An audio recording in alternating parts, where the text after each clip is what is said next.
Bismillahirrahmanirrahim. Assalamualaikum warahmatullahi wabarakatuh. Alhamdulillah wassalatu wassalamu ala Rasulillah wa man wala.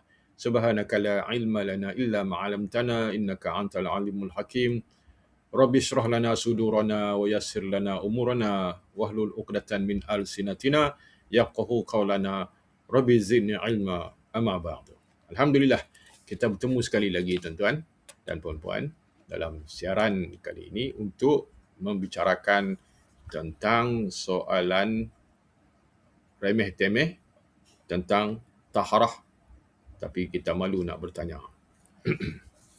Baik, kita mula dengan bab 1, air.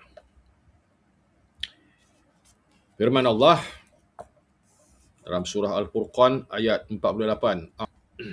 A'udzubillahi minasyaitonirrajim. وهو الذي أرسل الرياح بشرا بين يدي ورحمته وأنزلنا من السماء ماء طهورا. Yang bermaksud, dialah yang meniup angin sebagai pembawa khabar gembira sebelum kedatangan rahmatnya, hujan. Dari kami turunkan dan langit air yang amat bersih. Surah Al-Furqan ayat 48. Maksudnya, dialah yang meniupkan angin sebagai pembawa khabar gembira sebelum kedatangan rahmatnya, yakni hujan. Dan kami turunkan dari langit air yang amat bersih. Surah Al-Furqan ayat 48. Baik, soalan yang pertama. Adakah air yang terdapat di dalam satu baldi kemudian kita mencedok dengan menggunakan gayung atau tangan, maka baki yang tinggal itu dikira sebagai mustakmal? Jawapannya, air di dalam baldi tidak menjadi air mustakmal dengan sebab seseorang mencedoknya dengan tangan atau gayung. Soalan yang kedua, semasa mandi, air yang terpercik telah masuk semula ke dalam baldi yang saya gunakan. Adakah air itu dikira sebagai mustakmal? Jawapannya, sekiranya mandi tersebut adalah mandi wajib dan air di dalam baldi kurang 2 qolah, air tersebut menjadi mustakmal. Jika air cukup 2 qolah, ia tidak menjadi mustakmal. Tetapi jika mandi tersebut adalah mandi sunat atau harus, air di dalam baldi tidak menjadi mustakmal. Okey. Soalan yang ketiga.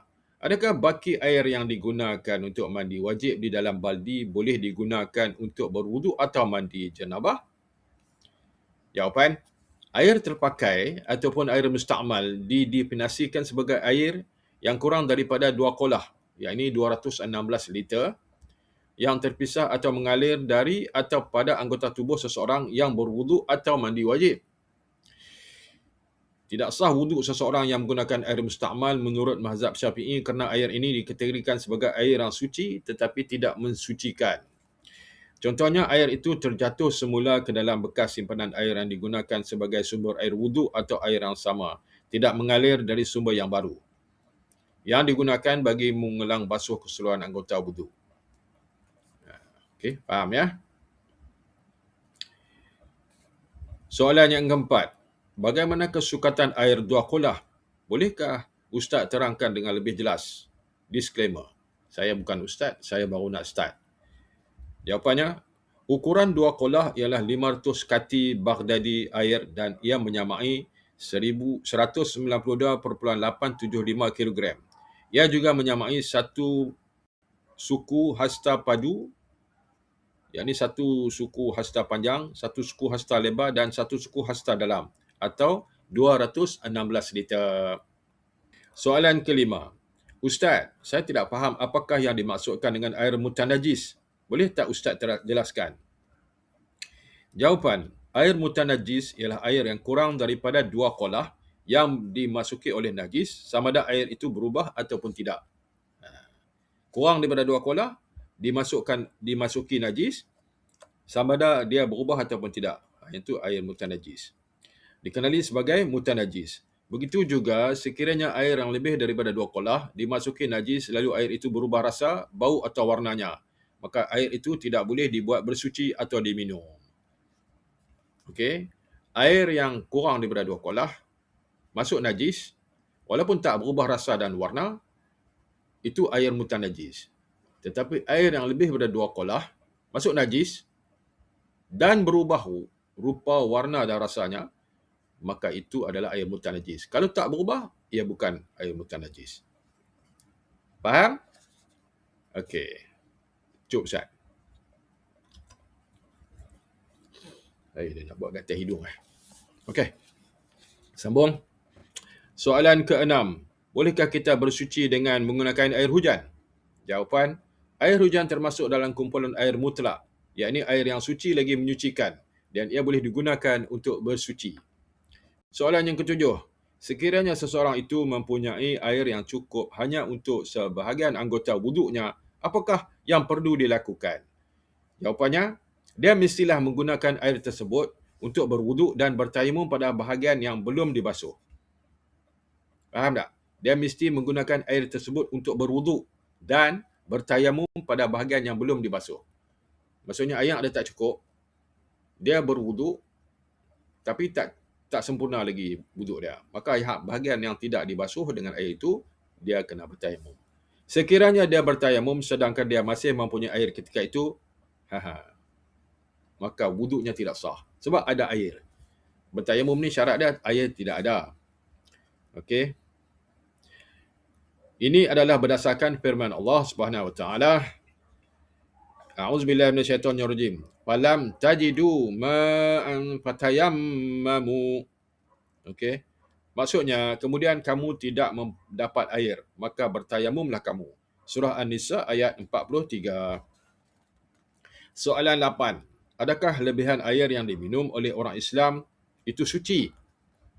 Jawapan, lebihan air yang diminum oleh orang Islam adalah suci. Ini adalah berdasarkan hadis Rasulullah SAW. Maksudnya, sesungguhnya orang Islam itu tidaklah najis. Soalan ke-9. Adakah lebihan air yang diminum oleh seorang berjunub itu suci? Jawapan, lebihan air yang diminum oleh orang berjunub itu suci kerana Rasulullah SAW selalu berkumpul dengan isterinya dalam keadaan berhadas besar ketika makan dan minum, dan tidak ada riwayat yang menunjukkan bahawa baginda menjauhkan diri dari perkara tersebut. Soalan ke-10. Adakah lebihan air yang diminum oleh haiwan yang boleh dimakan dagingnya suci untuk digunakan? Jawapannya, lebihan air yang diminum oleh semua haiwan yang boleh dimakan dagingnya adalah suci. Kerana air liur unta Nabi SAW pada satu ketika terkena salah seorang sahabatnya, dan baginda SAW tidak menyuruh untuk mencucinya, dan perkara ini telah menjadi kesepakatan oleh para ulama. Baik, sekian sahaja bab yang pertama ini. Semoga bermanfaat. Kita sambung di lain siaran, bahagian kedua. Apa yang baik itu daripada Allah dan apa yang tidak baik itu daripada kelemahan diri saya sendiri.